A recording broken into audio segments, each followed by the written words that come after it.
अस्सलाम वालेकुम my YouTube family. उम्मीद है कि सब खैरियत से होंगे। वीडियो का आगाज़ करने से पहले अगर अभी तक आप लोगों ने मेरा चैनल सब्सक्राइब नहीं किया तो मेरे चैनल को सब्सक्राइब कर दें और बेल आइकन को भी प्रेस कर दें ताकि मेरी हर आने वाली न्यू वीडियो आपके साथ शेयर हो सके। सो नाज़रीन, आज हमारी गुफ्तगू का मौजू है पीटीआई हुकूमत की 3 साल कारकर्दगी और हमारे साथ मौजूद है एक सीनियर सियासी व समाजी शख्सियत Syed Aslam Ali Shamsi sahab. Welcome to the show sir. अस्सलाम वालेकुम। वालेकुम अस्सलाम। सर, आज हम गुफ्तगू करेंगे पीटीआई हुकूमत की 3 साल कारकर्दगी पे। तो आप पीटीआई हुकूमत की जो 3 साल कारकर्दगी है उसको कैसे देखते हैं? पीटीआई की 3 साल कारकर्दगी बहुत बैड है, बहुत गंदी कारकर्दगी है इनकी। उसमें आप देखें कि इन्होंने लोगों को क्या दिया है। इन्होंने वादा किया था हमें 1 करोड़ नौकरियां देंगे, 50 लाख घर देंगे। बजाय इसके कि लोगों को नौकरियां मिलती, उल्टो इन्होंने लोगों को बेरोजगार कर दिया है। लाखों लोगों बेरोजगार, करोड़ों लोग बेरोजगार हो गए हैं। और महंगाई कितनी है? महंगाई देखें आप, महंगाई आसमान से बातें कर रही है। मजदूर है वो रो रहा है, ताजर है वो रो रहा है, हर गरीब आदमी रो रहा है। दवाइयाँ वो महंगी हर है, तबका ही रो रहा हर है। तबका रो रहा है। दवाइयाँ महंगी, चीनी महंगी, आटा महंगा। क्या क्या किया है इन्होंने तो तबाह बर्बाद करके रख दिया। उल्टा कहते हैं कि हमने लंगर खाने खोल दिए, लोगों को वहाँ से खाना खाए। भाई लाहौर में तो आ गए, अल्लाह के फजल से बहुत ज्यादा लंगर खाने मौजूद थे जिनमें दाता अली हजवेरी के सामने आपने लंगर खाना बनाया। बल्कि दाता अली हजवेरी का तो अपना एक लंगर खाना चल रहा था। वहाँ माशाल्लाह बहुत से लोग जो है वो वहाँ से भूखे रोटी खाते थे, लंगर खाते थे। इस तरह लाहौर में और भी दीगर जो छोटे छोटे मज़ारात हैं वहाँ से लोग लंगर वगैरह नसीब होता था। बीबी पाक दामना माशाल्लाह वहाँ से लोगों को लंगर नसीब होता था। ताजर हैं वो बर्बाद हो गए। लोगों को तो 3 वक्त की रोटी तो बड़ी दूर की बात है, लोगों को तो 1 वक्त की रोटी कमाना मुश्किल हो गई है। कायनात लोगों तो शमसी साहब, तो आपको क्या जो इमरान खान साहब कहते थे रियासत मदीना, वो वाली चीज नजर आ रही है पीटीआई गवर्नमेंट में? देखें, शर्म आनी चाहिए। मैं समझता हूँ कि ये बात रियासत मदीना की करते हुए इनको, मैं कहता हूँ कि रियासत मदीना मेरे माँ बाप कुर्बान, मैं कुर्बान, उनके नाम के ऊपर, उनकी रियासत के ऊपर, नबी पाक सल्लल्लाहु अलैहि वसल्लम की शान के ऊपर, कि उनका नाम लेकर ये किस धड़ल्ले से झूठ बोलते हैं। देखें वो सरकार, उनका रहन सहन देखें और इनका रहन सहन देखें। ये 200-300 कनाल के घर में रहते हैं। बेशक, हाँ। ये 200-300 कनाल के घर में रहते हैं, आलीशान गाड़ियों में घूमते हैं, रियासत मदीना का दावा करते हैं, शिकार से ये खाना खाते हैं। ये क्या है, ये क्या है, क्या बेवकूफ बना रहे हैं लोगों को। रियासत मदीना का नाम लेते हैं। वहाँ पे लाइफ किस तरह गुजारी गई हमारे नबी ने, कैसे जिंदगी गुजारी, और हम कैसे गुजार के अपनी उस रियासत को रियासत मदीना का नाम दे रहे हैं। ये इनको मैं कहूँगा कि जनाब वज़ीर आज़म साहब, आपकी मेहरबानी है, आप रियासत मदीना का नाम लेना छोड़ दें और वो बात करें जो हक़ाइक़ पे मबनी हो।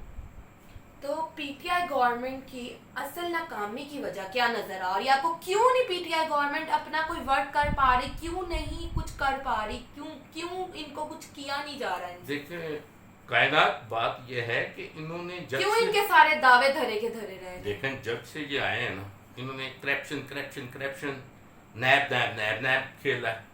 और इन्होंने किया क्या है? ये ऑपोजिशन पे लफ्ज़ी गोलाबारी अभी तक नैब के शिकंजे से नहीं बाहर निकल रहा है कि ये नैब के शिकंजे से बाहर आ जाए।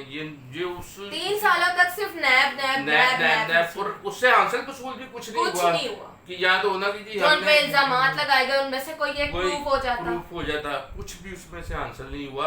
और इसकी असल वजह यह है कि ये बजाय इसके कि ये अवाम की फलाह व बहबूद की तरफ तवज्जो देते, अपनी कारकर्दगी को बेहतर करते, इन्होंने बस एक ही ढिंढोरा पीटा, करप्शन। भाई उन्होंने करप्शन की होगी, मान लेते हैं की होगी, चलो नहीं साबित कर सके हम फिर भी मानते हैं करें। और तुम तो बताओ तुम क्या कर रहे हो? तुम क्या किया है? तुमने लोगों के लिए क्या किया है? उनका और इनका कंपैरिजन करें तो फिर जमीन और आसमान का फर्क नजर। वो करप्शन करके भी ठीक थे, हुकूमत में बैठे हुए थे, कम से कम लोग सुकून से जिंदगी तो गुजार रहे थे। यहाँ पे लोगों से जिंदगी गुजारना, लोगों को 2 वक्त की रोटी मिल रही थी।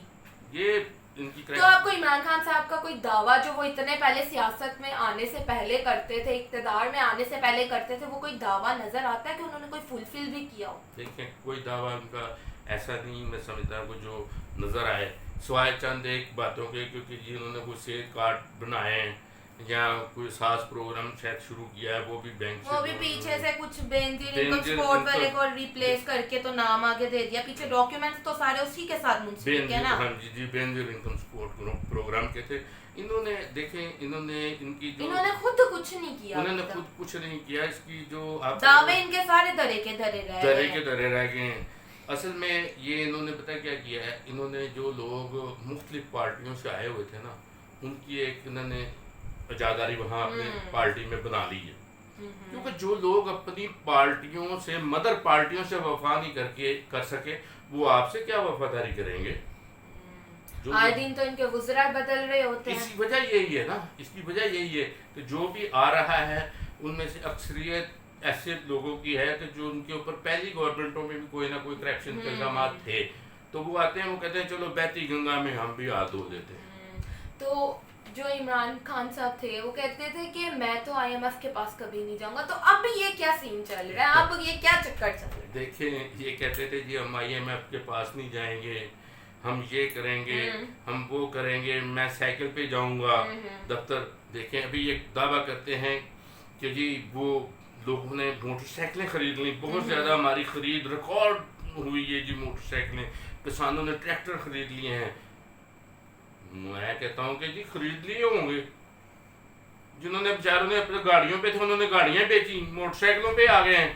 और इंशाल्लाह मुझे लगता है कि अगर इसी तरह आपकी उनकी कारकर्दगी रही तो अगले साल जिनके पास मोटरसाइकिलें वो हैं साइकिलों पे आ जाएंगे। जाएंगे, और जो साइकिलों पे वो वैसे ही पैदल हो जाएंगे। वो पैदल हो जाएंगे। और इमरान खान साहब अगले साल कहेंगे जी माशाल्लाह बहुत साइकिल बिकी है, माशाल्लाह मेरा दावा था जी मैं साइकिल पे जाऊंगा। पिछले 3 सालों में जो मोटरसाइकिल बिकी है वो इस साल 2 में हमारी साइकिलें बिक साइकिल बिक जाएंगी, ये करेंगे, ये इन्होंने किया है। तो आपको क्या लगता है कि आपके ख्याल में हुकूमत को ऐसे कौन से इक़दामात करने चाहिए कि अवाम को रिलीफ मिले? हमारा मेन नहीं मोटिव मैं उधर आता हूँ। आपने मुझे IMF का सवाल पूछा था और असल तो बाद में आपको बता ही नहीं सका। IMF को ये कहते थे कि हम IMF के पास नहीं जाएंगे। इन्होंने तो सारे वहीं उल्टे और सीधे हुए पड़े हैं। इन्होंने बल्कि IMF के कशकोल को वो एक हाथ की बजाय दोनों हाथों से ऐसे जकड़ लिया है, उसको तो छोड़ा ही नहीं, बल्कि इन्होंने मजबूती के साथ पकड़ लिया है कि जी वो हो, इसको IMF के इनको नजर आया वो हो, इसके सिवा तो हमारा कोई चारागार ही नहीं है। उन्होंने उसको ज्यादा मजबूती से पकड़ा हुआ है, बजाय इसके कि ये ना जाते, इन्होंने बहुत मजबूती से पकड़ा हुआ है। तो आपके ख्याल में हुकूमत ऐसा कौन से इक़दामात करे कि अवाम को रिलीफ मिल सके? क्योंकि अवाम रो रही है, अवाम कहती है कि बस किसी ना किसी तरह ये PTI गवर्नमेंट की हुकूमत चली जाए। देखें, अगर ये चाहते हैं ना कि अवाम कोई भी गवर्नमेंट हो, ये नहीं कोई भी गवर्नमेंट हो, वो चाहे कि अवाम को रिलीफ दे, तो सबसे पहले उसको ना कायनात सॉरी उसको खुराक के ऊपर रिलीफ देना चाहिए, उसको गंदम पे रिलीफ देना चाहिए, उसको चीनी पे रिलीफ देना चाहिए, उसको खाने पीने वाली जो अशिया है ना, जो खासकर गरीब लोग खाते हैं, दाल रोटी वगैरह घी, वो जो चीज़ें हैं वो सस्ती करनी चाहिए, उनके ऊपर सब्सिडी देनी चाहिए। जो ऐशो इशरत वाली चीज़ें हैं ना वो बेशक महंगी करें, क्योंकि जो फोर्ड कर सकेगा वो ऐशो इशरत करेगा। ये गरीब की जो पहुंच में है, जो गरीब दवाई खानी है, और टैक्सेस वगैरह कितने इन्होंने लगा दिए हैं। हाँ, हर चीज पे टैक्स लगा हुआ है। बस टैक्सों की भरमार कर रहे हैं, लेकिन रिलीफ कोई नहीं दे रहे।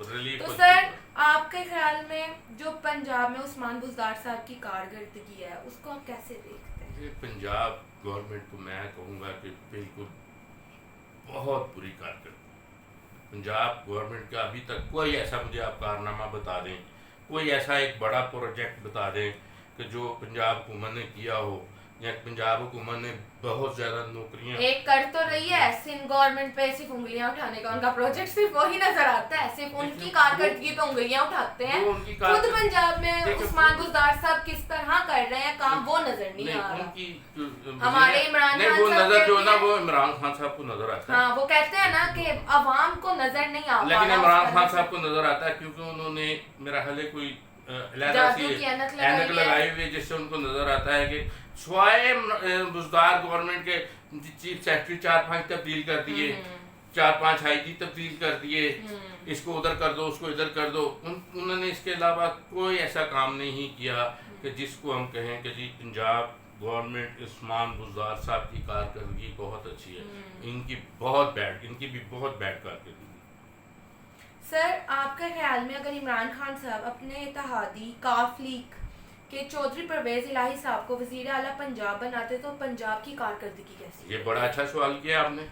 دیکھیں وزیر اعلیٰ اگر یہ چودھری ہاں اپنے کاف لیگ کے سربراہ چودھری پرویز الہی صاحب کو اتحادی کو بناتے نا یہ وزیر اعلیٰ، تو یہ بہت کامیاب پنجاب گورنمنٹ جاتی۔ اس کی آپ وجہ پوچھیں گی کیوں؟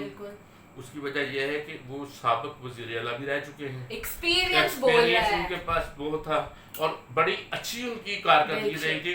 انہوں نے بیک ریکارڈ اٹھا کر دیکھا جائے تو کام نظر آتا ہے۔ 112 ان کا ایک بہت بڑا کارنامہ۔ پھر اس کے علاوہ انہوں نے ہاسپٹل میں ادویات جو تھی وہ فری کر دی تھیں، غریب آدمی جب مرضی جائے اس کو ہر طرح کی فیسلٹی تھی وہاں ہاسپٹل میں۔ انہوں نے نئے ہاسپٹل بنائے تھے، ہزاروں نہیں لاکھوں انہوں نے نوکریاں لوگوں کو دیں، روزگار پیدا کرنے کے مواقع پیدا کیے، اور سب سے بڑی بات یہ تھی کہ ان کا بیوروکریسی کے ساتھ بہت اچھا رویہ تھا۔ بیوروکریسی کو وہ اچھے طریقے سے چلانا جانتے تھے۔ وہ ہر ماہ تقریباً بیوروکریسی کے ساتھ بیٹھ کے میٹنگ کرتے تھے کہ یہ فنڈز کہاں لگائے ہیں، کیسے ہوئے ہیں، یہ فنڈز لگے ہیں، پوری رپورٹ تیار کی جاتی تھی۔ پھر ان کا ایک میڈیا سیل بہت اچھا تھا، جن میں سے میں ایک بڑے اچھے ان کے وہ میڈیا ایڈوائزر بھی تھے، شاید غالباً وہ DGPR بھی تھے، سید فرق شاہ صاحب۔ فرق شاہ صاحب کی کارکردگی بڑی اچھی تھی، ان کے میڈیا ایڈوائزر بڑے اچھے تھے۔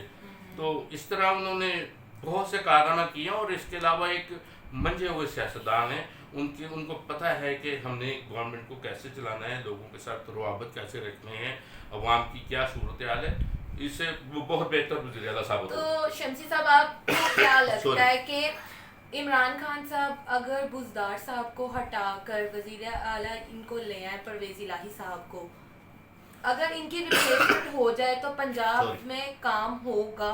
بالکل تو ہوگا۔ عمران خان صاحب کیوں نہیں بدلتے اس عہدے سے؟ ان کو کیوں نہیں بدل رہے؟ ان کی ریپلیسمنٹ کیوں نہیں کی جا رہی؟ یہ تو مجھے نہیں سمجھ آتا کہ ان کو اتنے وزراء بدل دیے جاتے ہیں، کسی پہ کچھ لگا کر کسی کو کچھ کہہ کر نکال دیا جاتا ہے۔ مجھے نہیں سمجھ آ رہی کہ تو PTI حکومت جب تک ہے بزدار صاحب پنجاب میں ہیں، بزدار صاحب کے پاس پتہ نہیں یہ کون سا وہ کہتے ہیں وہ گدڑ سنگھی ہے جو انہوں نے ان کو دکھائی ہوئی ہے، تو میری سمجھ سے یہ۔ سر میرا آخری سوال آپ سے، کیا حکومت میڈیا کو قید کرنے میں کامیاب ہو جائے گی؟ دیکھیں کائنات میڈیا کو قید کرنا جو ہے نا یہ ایک خام خیالی والی بات ہے۔